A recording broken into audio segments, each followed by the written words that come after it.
Syukur Tuhan, syukur padamu atas anugerah-Mu untuk hari ini. Engkau persembahkan pesta bersamamu,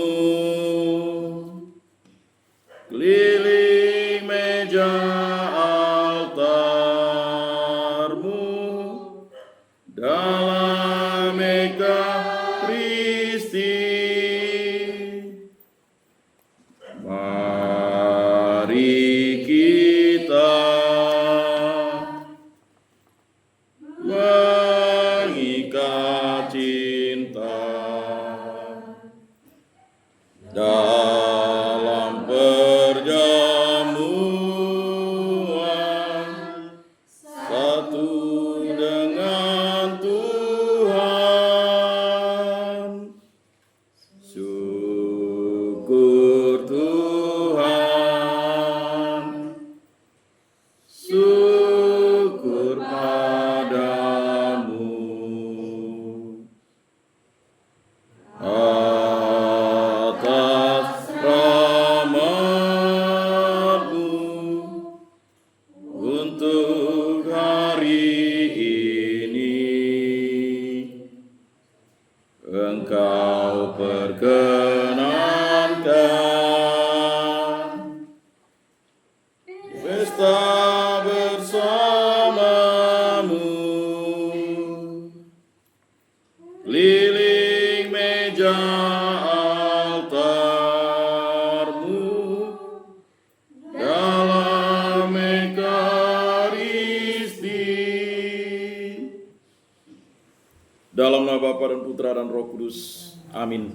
Semoga kasih karunia Tuhan Yesus Kristus, cinta kasih Allah dan persekutuan Roh Kudus selalu beserta kita sekarang dan selamanya. Bapak Ibu, saudara-saudari yang terkasih dalam Yesus Kristus, bacaan hari ini sesuai dengan apa yang kita lakukan, siap siaga. Jadi umat lingkungan Santo Rufino itu harus siap siaga dalam setiap kondisi, terutama ketika memang kita tahu kalau lingkungan Santo Rufino ini kan udah banyak yang menetap di luar daerah tetapi memiliki rumah di lingkungan Santo Rufino. Ada beberapa keluarga, kalau kami data dulu sekitar belasan keluarga, di mana mereka punya rumah di sini tetapi banyak tinggal di luar ya. Ada beberapa keluarga, tetapi mereka sangat aktif misalnya di tempat tinggal mereka. Dan juga ada beberapa rumah yang didiami bukan oleh pemiliknya tetapi oleh penyewa, karena ada yang ngekos, kemudian ada juga yang tinggal dengan keluarga seperti rumah Pak Adi ini. Dan memang situasional itu tidak bisa kita hindari, kondisi rumah ada di Pontianak tetapi tinggal di daerah. Itu juga saya rasakan, sama seperti saya punya rumah di Bengkayang ya. Lalu ya syukurlah orang tua mau tinggal di situ, ada yang ngurus. Tapi tetaplah menjadi warga lingkungan yang pasif di sana. Dalam kebetulan orang tua juga aktif ya, ketika ada kegiatan lingkungan ya kita pas hanya datang pada saat acara. Dan itu adalah kebersamaan karena kita satu baptisan, sudah sepantas dan selayaknya kita sebagai umat Katolik itu bersatu padu dimanapun kita berada. Memang teritori-teritori itu dibatasi untuk pelayanan dalam lingkup paroki, itu pasti di bawahnya ada stasi ya. Kalau sebenarnya stasi itu bisa jadi kuasi jadi paroki. Kalau di daerah itu stasinya banyak, lingkungannya malah minim. Tapi kalau di perkotaan itu ada paroki, ada wilayah. Di paroki Bunda Maria Juruju itu ada 5 wilayah dan terdiri atas 20 lingkungan. Sebenarnya di bawah lingkungan itu kering. Kering itu terdiri atas maksimal tuh 10 keluarga ya kan, minimal itu 2 keluarga. Kering itu sebenarnya kalau untuk daerah-daerah yang sangat jarang itu karena kondisinya misalnya kalau untuk pergi ke sana itu butuh 5 kilo, tapi 5 kilo itu jaraknya jauh gitu ya. Nah, makanya dibentuklah itu. Jadi ada lingkungan kita itu sebenarnya dari 20 sampai 30 kalau idealnya keuskupan, tetapi di paroki kita itu paling rendah sedikit-dikitnya 20 kakak, maksimal 60. Kalau sudah 60 harusnya ada pemekaran kalau udah 61. Nah, kalau di kita itu misalnya lingkungan itu terdiri 20, berarti keringnya itu ada kering 1, kering 2 ya. Jadi biasanya itu untuk mempermudah pelayanan dan mengakrabkan. Nah, di beberapa daerah tuh biasanya kalau doa rosario itu bisa sampai 3 seat. Ada seat 1, seat 2, seat 3 kalau di Sanggoledo itu. 1 seat saja itu bisa 60 kakak. Nah, itu terlalu besar kan. Jadi dia dibagi.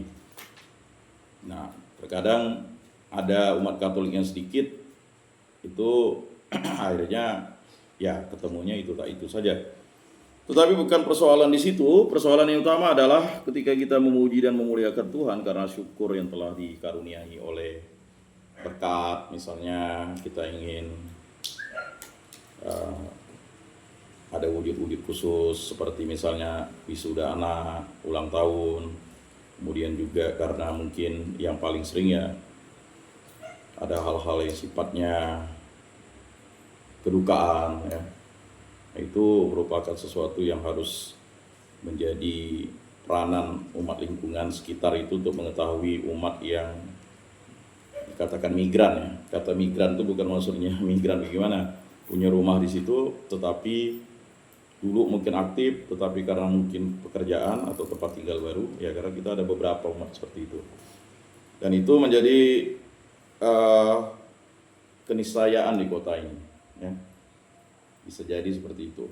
Dan saling bahu-membahulah kita, saling bekerja sama untuk bisa saling mendoakan, saling melayani, karena kita pun tidak tahu nanti ketika kita berada di mana ya.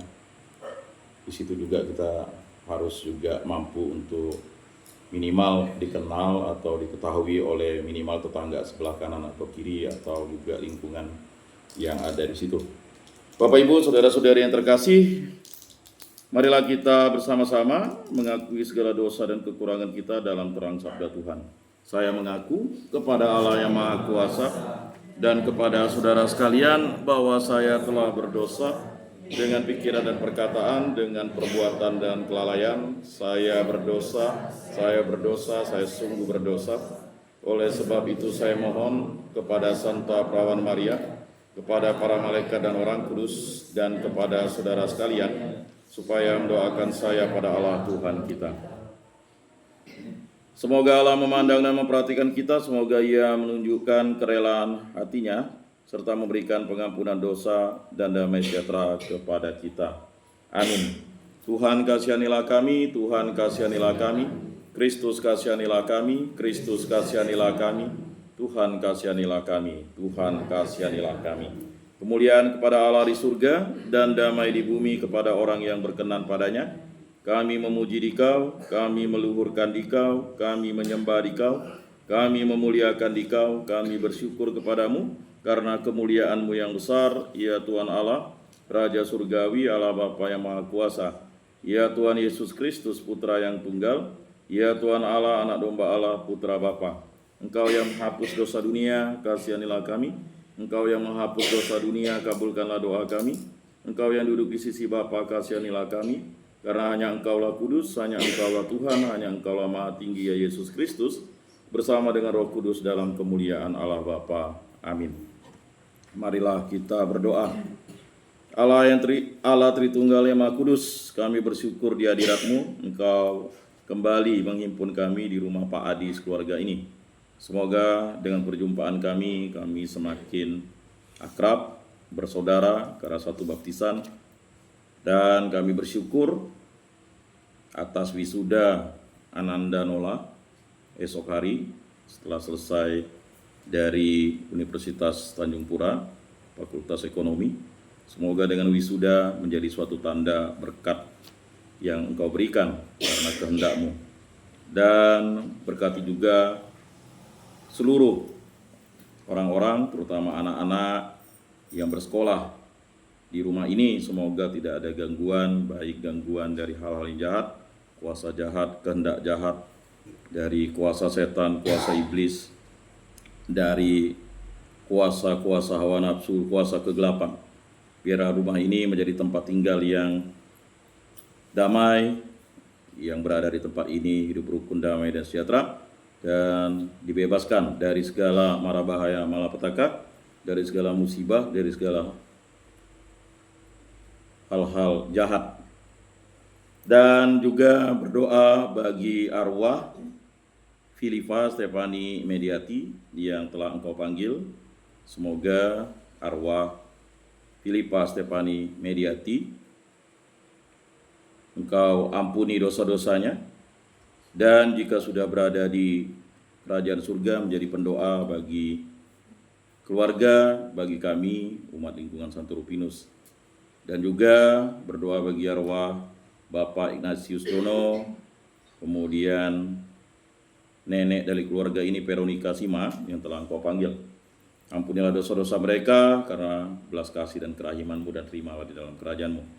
Begitu juga untuk arwah para umat lingkungan Santo Rupinus yang telah meninggal dunia, yang berada di api pecucian, agar diampuni dosa-dosanya, dan juga yang sudah berada di kerajaan surga menjadi pendoa bagi kami agar kami tetap setia kepada Allah Tritunggal yang Maha Kudus. Semua doa kami serahkan dengan perantaraan Tuhan kami Yesus Kristus yang hidup dan beraja kini dan sepanjang segala masa. Amin. Mari kita mempersiapkan hati, jiwa, dan raga kita untuk mendengarkan bacaan kitab suci. Bacaan dari surat Rasul Paulus kepada jemaat di Efesus.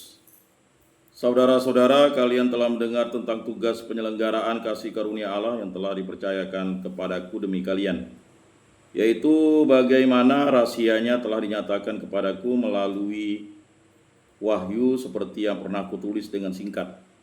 Apabila kalian membacanya, kalian dapat mengetahui pengertianku mengenai rahasia Kristus. Pada zaman angkatan-angkatan dahulu, rahasia itu tidak diberitakan pada umat manusia, tetapi sekarang disyaratkan dalam roh kepada para rasul dan para nabinya yang kudus. Berkat pewartaan Injil, orang-orang bukan Yahudi pun turut menjadi ahli waris, menjadi anggota-anggota tubuh serta peserta dalam janji yang diberikan Kristus Yesus. Dan aku telah menjadi pelayan Injil itu menurut pemberian kasih karunia Allah yang dianugerahkan kepadaku sesuai dengan karya kekuasaannya. Sebenarnya aku ini orang yang paling hina di antara segala orang kudus, tetapi kepadaku telah dianugerahkan kasih karunia untuk memberitakan kepada orang-orang bukan Yahudi kekayaan Kristus yang tidak terduga itu. Aku diutus menyatakan apa isi rahasia yang telah berabad-abad tersembunyi dalam Allah, pencipta segala sesuatu. Maksudnya supaya sekarang ini berbagai ragam hikmat Allah diberitahukan oleh jemaat kepada pemerintah-pemerintah dan penguasa-penguasa di surga, sesuai dengan maksud abadi yang telah dilaksanakan Allah dalam Kristus Yesus Tuhan kita. Di dalam Dia kita beroleh keberanian dan jalan menghadap kepada Bapa dengan penuh kepercayaan oleh iman kita kepadanya. Demikianlah sabda Tuhan. Syukur kepada Allah. Mazmur tanggapan. Kamu akan menimba air dengan kegirangan dari mata air keselamatan. Kamu akan menimba air dengan kegirangan dari mata air keselamatan. Sungguh Allah itu keselamatanku, aku percaya dengan tidak gemetar, sebab Tuhan Allah itu kekuatan dan mazmurku. Ia telah menjadi keselamatanku, maka kamu akan menimba air dengan kegirangan dari mata air keselamatan. Kamu akan menimba air dengan kegirangan dari mata air keselamatan. Bersyukurlah kepada kegirangan dari mata air keselamatan. Tuhan, panggillah namanya, beritahukanlah karyanya di antara bangsa-bangsa. Masyurkanlah bahwa namanya tinggi luhur. Kamu akan menimba air dengan kegirangan dari mata air keselamatan. Bermazmurlah bagi Tuhan sebab mulialah karyanya. Baiklah hal ini diketahui di seluruh bumi. Berserulah dan bersorak-sorailah, hai penduduk Sion, sebab yang Maha Kudus Allah Israel agung di tengah-tengahmu. Kamu akan menimba air dengan kegirangan dari mata air keselamatan. Alleluia, alleluia, alleluia. Haleluya, haleluya, haleluya. Haleluya, haleluya, haleluya. Haleluya, haleluya, haleluya. Berjaga-jaga dan bersiap-siaplah, karena Anak Manusia datang pada saat yang tidak kamu duga. Haleluya, haleluya, haleluya, haleluya, haleluya, haleluya. Inilah Injil suci Yesus Kristus menurut Santo Lukas. Dimuliakanlah Tuhan. Sabdamu kupikirkan, sabdamu kuucapkan, sabdamu kuresapkan di dalam hati. Pada suatu ketika berkatalah Yesus kepada murid-muridnya, "Camkanlah ini baik-baik, jika tuan rumah tahu pukul berapa pencuri akan datang, ia tidak akan membiarkan rumahnya dibongkar. Hendaklah kalian juga siap sedia, karena Anak Manusia akan datang pada saat yang tak kalian sangka-sangka." Petrus bertanya, "Tuhan, kami sajakah yang kau maksud dalam perumpamaan ini, ataukah juga semua orang?" Tuhan menjawab, "Siapakah pengurus rumah yang setia dan bijaksana yang akan diangkat oleh tuannya menjadi kepala atas semua hambanya untuk membagikan makanan kepada mereka pada waktunya? Berbahagialah hamba yang didapati tuannya sedang melakukan tugasnya ketika tuan itu datang. Aku berkata kepadamu, sungguh tuan itu akan mengangkat dia menjadi pengawas segala miliknya. Tetapi jika hamba itu jahat dan berkata dalam hatinya, tuanku tidak datang-datang, lalu ia mulai memukul hamba-hamba lain, pria maupun wanita, dan makan, minum, serta mabuk, maka tuannya akan datang pada hari yang tidak disangka-sangkanya dan pada saat yang tidak diketahuinya, dan tuan itu akan membunuh dia serta membuat dia senasib dengan orang-orang yang tidak setia. Hamba yang tahu akan kehendak tuannya tetapi tidak mengadakan persiapan atau tidak melakukan apa yang dikehendaki tuannya, ia akan menerima banyak pukulan. Tetapi barang siapa tidak tahu akan kehendak tuannya dan melakukan apa yang harus mendatangkan pukulan, ia akan menerima sedikit pukulan. Barang siapa diberi banyak, banyak pula yang dituntut daripadanya, dan barang siapa dipercaya banyak, lebih banyak lagi yang dituntut daripadanya. Demikianlah sabda Tuhan. Terpujilah Kristus. Bapak Ibu saudara-saudari yang terkasih dalam Yesus Kristus, berbicara tentang pendidikan berarti kita berbicara tentang pengetahuan. Berarti kita persiapkan pendidikan itu kan mulai dari PG, TKA, TKB, SD, SMP, SMA, perguruan tinggi. Orang selalu bangga dengan pendidikan Katolik karena pendidikan Katolik itu memiliki karakter disiplin. Karakter disiplin itu dimulai dengan kejujuran. Mengapa banyak orang-orang Katolik itu menyekolahkan anaknya di Katolik, bahkan orang non-Katolik di sekolah Katolik? Yang pertama karena disiplin. Disiplin itu artinya jujur. Bukan masalah tepat waktu, disiplin itu artinya dia mampu untuk menjadi pribadi yang mampu untuk mengerjakan tugas-tugas secara mandiri. Dan memang di sekolah-sekolah Katolik itu ya memiliki, ya kalau kita apalagi di perguruan tinggi Katolik ya, IPK itu tidak menjadi persoalan katanya. Tetapi kalau di pekerjaan atau sekarang lagi melamar PNS, itu penting IPK itu. Oke, kalau yang sekolah tinggi atau misalnya di universitas jangan sampai IPK-nya di bawah 3 ya, apalagi yang jurusan-jurusan sosial. Tidak hanya jurusan sosial tetapi jurusan eksak saja, misalnya teknik atau apa, kalau IPK-nya di bawah 3 ya tidak laku. Karena memang standar pendidikan itu ya. Saya ingat seorang guru itu ditolak di kota Pontianak, kawan adik saya tuh, PK-nya 2,5. Nangis minta ampun. Sekolah jauh ke Malang, PK 2,5. Karena yang diterima itu 2,7. Hanya beda 0, ya kalau 2,7 itu berarti sekitar 0,2 ya. Tapi untuk mendapatkan 2,5 ke 2,7 itu udah gampang. Ya harus beberapa nilai B dan A untuk mencapai itu ya. Nah, Mengapa penting itu? Ya, karena memang nilai itu dianggap sebagai bahan administrasi yang pertama untuk dilihat. Oke, kalau kita punya sertifikat nilainya A, ya itu ya pandai tidak pandai komputer. Kalau sertifikatnya A orang anggap pandai. Makanya banyak di kita itu, anak-anak kita itu kurang kursus. Kursus itu penting misalnya. Nah, di perguruan tinggi itu ya, apalagi sekarang di kepresidenan baru ini kan dipisah ya. Saya tidak tahu bagaimana nanti karena pemisahan itu, tetapi saya pikir sih tetaplah. Nah, ketika kita sudah selesai dari kuliah atau kampus, hal yang utama itu yang harus kita lakukan adalah memang bersaing dengan sarjana lain dan tamatan-tamatan lain. Nah, itu. Nah, jurusan-jurusan itu nggak gampang ya untuk bersaing. Apalagi syukurnya di Kalimantan Barat ini banyak terserap di CU. Ya. Kalau nggak ada CU, wah susah kita. Ya. Makanya kalau IPK-nya itu ya cukup makan itu bagus wira swasta aja lah. Belum apa-apa administrasi dicari 2,75 minimal. IPK-nya 2,74. Mau nangis, tidak bisa. Pak saya 2,7. 7 berapa?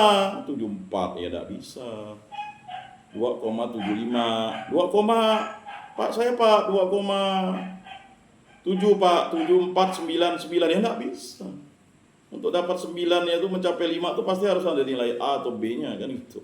Nah, itu. Nah, apa yang mau kita gambarkan ya dari itu sebenarnya kesiapsediaan kita. Ya, Tuhan itu akan menilai mana yang siap sedia, mana yang tidak siap sedia gitu. Persoalannya apakah kita siap dan sedia. Banyak orang siap tetapi tak sedia begitu.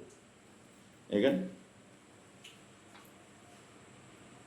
Kamu kerja di sana ya? Siap.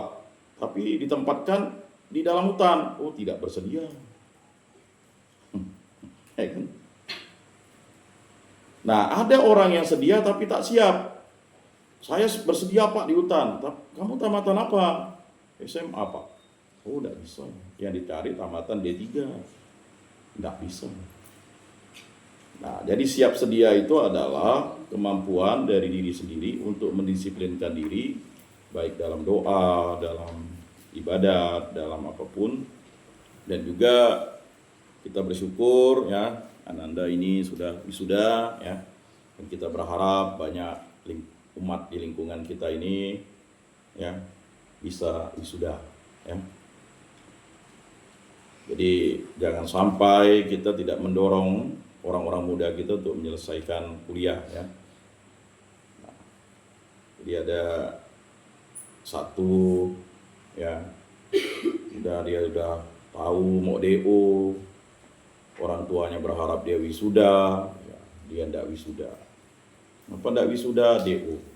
Kenapa DO? Tidak kuliah. Kenapa tidak kuliah? Banyak kegiatan. Kenapa banyak kegiatan? Ya, begitulah. Jadi ada alasan-alasan di balik itu. Bapak Ibu, saudara-saudara yang terkasih dalam Yesus Kristus, suatu kebahagiaan bagi orang tua itu jika anaknya bisa selesai. Ya, betapa susahnya misalnya mengongkos anak itu, ya, bagi yang sudah merasa sih, ya, artinya itu berat, apalagi dengan era persaingan sekarang ini, ya. Di sini kan banyak orang muda nih, ya, yang bakalan selesai. Tantangan kita di era kontemporer globalisasi sekarang ini, kalau kita tidak memiliki yang namanya teamwork atau jaringan, susah lah, sulit. Kita mesti nanti setelah selesai wisuda, mesti kita menjadi entrepreneur sendiri, gitu. Apalagi tinggal di kota seperti ini. Karena IKN, ya, saya sudah waktu dialog tahun lalu dengan Bappenas itu, Ya, gimana Pak, ada perlakuan khusus enggak untuk putra daerah? Mana ada Pak perlakuan khusus, dia bilang.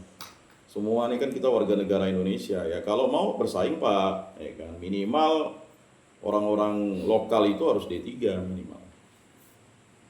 Ya itu kita harus ya minimal D3 Pak. Kalau SMA mohon maaf Pak, ya kan sulit untuk bersaing apalagi di level-level misalnya ya nanti.